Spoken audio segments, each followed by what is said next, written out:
क्या बीमारियां परेशान करती हैं? परमेश्वर के द्वारा दी गई भविष्यवाणियों को अपने जीवन में रख लीजिए। सारी बीमारियां दूर भाग जाएंगी। निर्गमन 15 उसका 26 इस प्रकार से कहता है, ये यहोवा का वचन है, मैं तुम्हारा चंगा करने वाला यहोवा हूं। भजन संहिता 107 और उसका 20 इस प्रकार से कहता है कि परमेश्वर ने अपना वचन भेजा और लोगों को चंगा किया। इस प्रकार से वे व्यक्ति कब्रों से बचाए गए।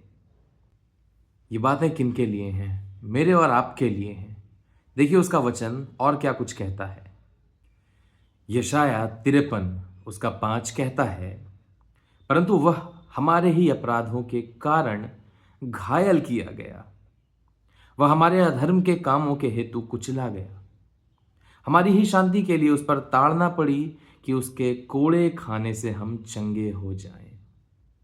इन बातों को यीशु मसीह पूरा करके भी दिखाता है। मत्ती 9:20 से 22 यदि पढ़ेंगे, वहां पर इस प्रकार से हम देखने पाएंगे, एक स्त्री है जिसको 12 वर्षों से लहू बहने का रोग है। वो अपने मन में सिर्फ एक बात रखी कि क्यों ना मैं यीशु के वस्त्र को ही छू लूं, उसके वस्त्र के कोने को छू लूं और मुझे चंगाई मिल जाएगी। और जब वो छू लेती है, यीशु मसीह पलट करके पूछता है, किसने मेरे वस्त्र को छुआ? भीड़ उस पर गिरी जा रही थी, लेकिन फिर भी वो उसे मालूम था कि सामर्थ उसके अंदर से निकली है। वो स्त्री कहती है, मैंने आपके वस्त्र को छुआ। यीशु उससे कहता है, तेरे विश्वास ने तुझे चंगा किया, और वो स्त्री उसी समय ठीक हो जाती है।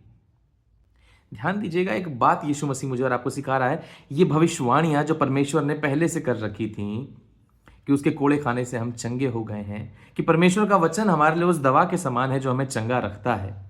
जब वो कहता है कि मैं तुझे चंगा रखूंगा, इन बातों के साथ यदि आपने अपना विश्वास झोंक दिया, उस विश्वास को जब आपने इन भविष्यवाणियों के साथ अपने जीवन में रख लिया, एक भी बीमारी आपके जीवन में ठहर नहीं पाएगी। परमेश्वर का वचन बहुत ज्यादा सामर्थी है। यीशु मसीह ने एक बात और सिखाई थी। वो कहता है कि यदि तुम विश्वास रखोगे तो मेरे जैसे वरन मुझसे भी बड़े कामों को करोगे। ये कौन से काम थे जानते हैं? ये वो मिरेकल्स थे, ये वो चमत्कार के बड़े काम जो यीशु मसीह स्वयं करता था, रोगियों को चंगा करता फिरता था। उसी प्रकार आप भी सारे रोगों को भगा देंगे। जानते हैं कहां से? अपने जीवन से, अपने परिवार से, अपनी कलीसिया से, और जिनको जिनको आप जानते हैं उनके लिए आप प्रार्थना करेंगे विश्वास के साथ। इन वचनों के साथ वो सारी बीमारियां दूर भाग जाएंगी। परमेश्वर का वचन बहुत सामर्थी है, उसको अपने जीवन में होल्ड करके रखिए। परमेश्वर आपके साथ हो।